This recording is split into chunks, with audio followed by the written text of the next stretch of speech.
Et nous accueillons notre invité, le docteur Pierrick Adam. Merci d'être avec nous, Yorana. Merci à vous, Yorana. Alors d'abord, il faut le rappeler, la composition du vaccin Pfizer-BioNTech est disponible et facilement consultable sur Internet. On l'a entendu dans nos reportages, les avis sont mitigés.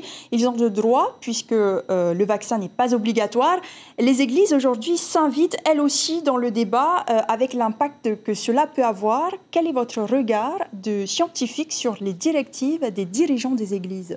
Bien justement, un regard scientifique, c'est-à-dire qu'il faut suivre ses leaders religieux pour tout ce qui est de la foi et pour tout ce qui est de la science, il faut suivre les scientifiques. Mais ils ne sont pas scientifiques, eux. Ils ne sont pas scientifiques, effectivement. Et nous représentons la science et la médecine. Et donc les vaccins, c'est une expertise qui est de notre domaine et il faut nous faire confiance. Alors, comme partout ailleurs, le vaccin ne fait pas l'unanimité aussi, faute de recul. Que répondez-vous à ceux à qui la vaccination fait peur et qui ne se feront pas vacciner? Alors, elle ne doit pas faire peur. Ce qui doit faire peur avant tout, ce sont les maladies qu'elle empêche de contracter. C'est ces maladies-là qui font peur, plus que la vaccination. Et puis, le vaccin est arrivé rapidement, c'est vrai, mais aucune donnée de sécurité n'a été bâclée dans le processus. C'est vraiment ça qui est important à savoir, c'est-à-dire que quand on met un vaccin sur le marché, il est d'une sécurité qui a été vérifiée par des experts et il est efficace. Et donc là, c'est là que les gens doivent comprendre qu'effectivement, il faut commencer à se vacciner dès maintenant, que effectivement, comme tout médicament, il y a des effets secondaires, mais ils sont minimes et ils sont très connus de la vaccination. Vous pouvez les consulter d'ailleurs et toutes les questions de vaccination sur le site de la Direction de la Santé, où il y a des questions-réponses accessibles justement pour enlever toutes les craintes et puis les inquiétudes. Les personnes de plus de 75 ans sont prioritaires. Comment être rassuré quand en Norvège, par exemple, 13 personnes sont décédées selon l'Agence norvégienne du médicament sur près de 33 000 vaccinés? C'est peut-être peu, me diriez-vous, mais toutes avaient plus de 80 ans et une santé fragile.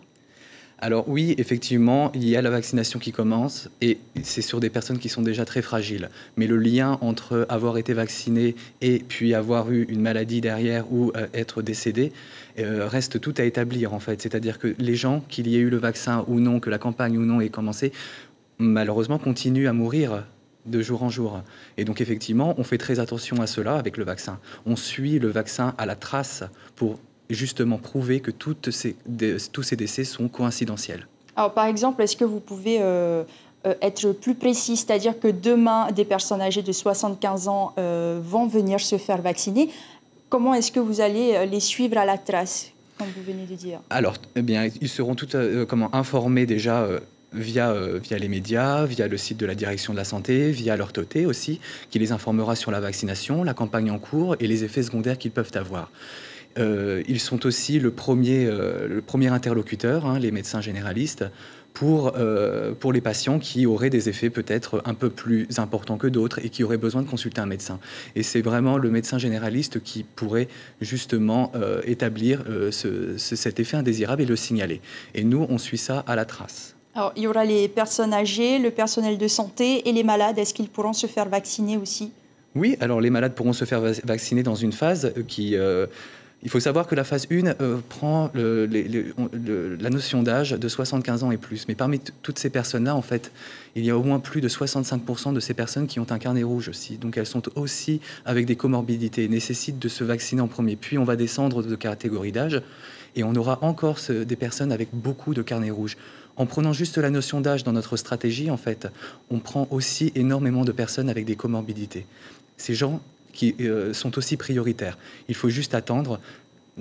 Voilà, dès que votre tour viendra, en fait, le mot c'est vaccinez-vous dès que c'est votre tour. Et les vaccins, d'autres vaccins arriveront de toute façon. Merci beaucoup, Pierrick Adam, d'avoir accepté d'éclairer les téléspectateurs de Polynésie la Première.